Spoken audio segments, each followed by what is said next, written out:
Meu nome é Bianca Gonçalves da Silva. Nós vamos dar sequência aqui ao módulo anterior. Agora nós vamos começar a falar dos agressores e agressoras da violência política de gênero. As agressões podem ser perpetradas por atores políticos ou privados, por pessoas físicas ou jurídicas e se manifestar em espaços abertos ou diretamente relacionados ao núcleo íntimo e familiar das mulheres. Qualquer pessoa pode vir a cometer uma violência política de gênero, além das instituições, sejam elas formais ou não, estatais ou não. Então, nós vamos agora ver as possibilidades, de agressoras e agressores. Podem ser agressores institucionais. A polícia, forças de segurança e forças armadas, instituições governamentais, representantes dos três poderes, agentes eleitorais, servidores e servidoras públicos. E aí nós vamos ver cada um desses, Polícia e forças de segurança são todas as forças policiais, civil, militar, Polícia Rodoviária Federal, Polícia Federal, Guarda Municipal, que podem se tornar agressores de violência política de gênero. Qualquer ação ou omissão que vise assediar, constranger, humilhar, perseguir ou ameaçar por qualquer meio candidata a cargo eletivo ou detentora de mandato, com a finalidade de impedir ou dificultar a sua campanha eleitoral, o desempenho do seu mandato, cometido por forças policiais, por agentes de segurança, pode vir a ser uma violência política de gênero. Forças armadas são as forças militares responsáveis pela defesa do Estado brasileiro. Constitui as forças armadas, o Exército, a Marinha e a Aeronáutica. E elas têm funções específicas instituídas pela Constituição Federal. Assegurar a integridade do território nacional, defender os interesses e os recursos naturais, industriais e tecnológicos, proteger os cidadãos e os bens do país, garantir a soberania da nação. Também é missão das Forças Armadas a garantia dos poderes constitucionais constituídos e, por iniciativa destes, atuar na garantia da lei e da ordem, em espaço e tempo delimitados, preservar o exercício da soberania do Estado e a indissolubilidade da Federação. Então, também as Forças Armadas podem vir a ser um agente agressor de violência política de gênero. Quanto às instituições governamentais, são instituições mantidas pelos governos nas três esferas de poder, federal, estadual, municipal, e nos três poderes, executivo, legislativo e judiciário. São instituições governamentais, os órgãos públicos, as autarquias, fundações públicas, os tribunais, ministérios, enfim, toda a estrutura governamental constitui instituições governamentais. Como exemplo muito comum de violência política de gênero promovida por instituições governamentais, nós temos tido a atuação do Poder Judiciário, que tem caçado muitas mulheres eleitas e aplicado a elas indistintamente as sanções de inelegibilidade em julgamentos das fraudes às cotas de gênero. Nós sabemos que uma das grandes violências políticas cometidas contra as mulheres são as chamadas candidaturas fictícias, as fraudes à cota de gênero. Nós temos na legislação eleitoral obrigatoriedade de pelo menos 30% do registro de mulheres nas listas para concorrer às eleições. E nem sempre os partidos colocam mulheres que estejam interessadas em, de fato, concorrer. E o que tem acontecido é que muitas mulheres que são eleitas e que eventualmente tenham participado de chapas de partidos em que haja a suspeita de que houve alguma candidatura fictícia, todas as pessoas sejam caçadas.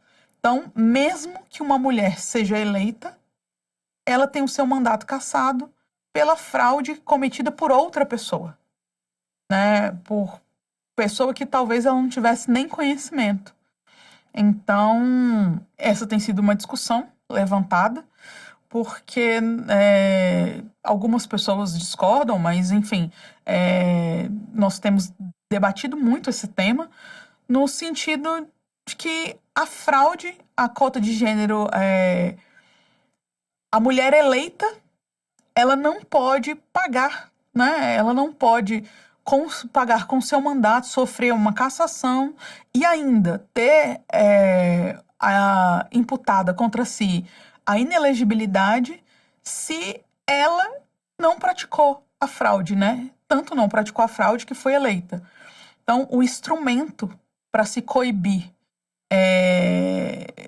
a fraude não pode ser pior do que o Instituto da Ação Afirmativa, né? Se nós estamos trabalhando para que mais mulheres sejam eleitas efetivamente, caçar uma mulher e impor a ela a inelegibilidade, ainda que tenha sido constatada a fraude na lista feita pelo partido, também constitui uma violência política de gênero. Há ainda as questões referentes às representações e denúncias que são feitas aos ministérios públicos, né, nos casos de violência política de gênero.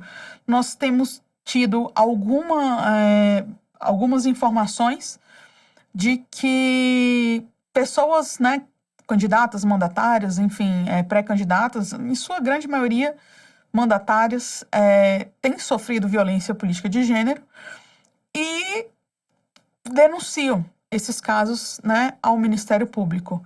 Mas que muitas das vezes essa denúncia não vai para frente, né? Esses casos são arquivados, digamos assim, prematuramente, e sem que haja qualquer investigação, ainda que preliminar, né, oitiva da vítima, oitiva dos pretensos agressores, para saber se trata mesmo ou não de violência política de gênero. Então, o Ministério Público também, ao não investigar esses casos, essas representações, essas denúncias que são feitas, também pode se tornar um agressor, né, da violência política de gênero.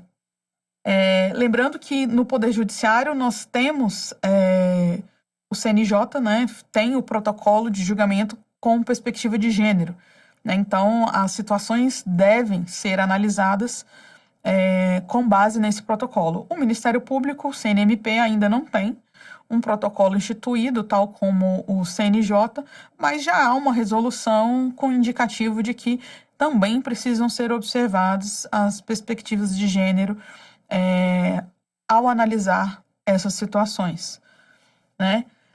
E nós deixamos aqui a indicação da leitura de um artigo que foi escrito pela professora Ana Cláudia Santano, em que ela faz uma análise, uma proposta de reflexão quanto a essas questões das cassações das mulheres, né, e da imposição da inelegibilidade indistintamente, sem que elas tenham sequer cometido a fraude, né, tenham sequer tido ciência.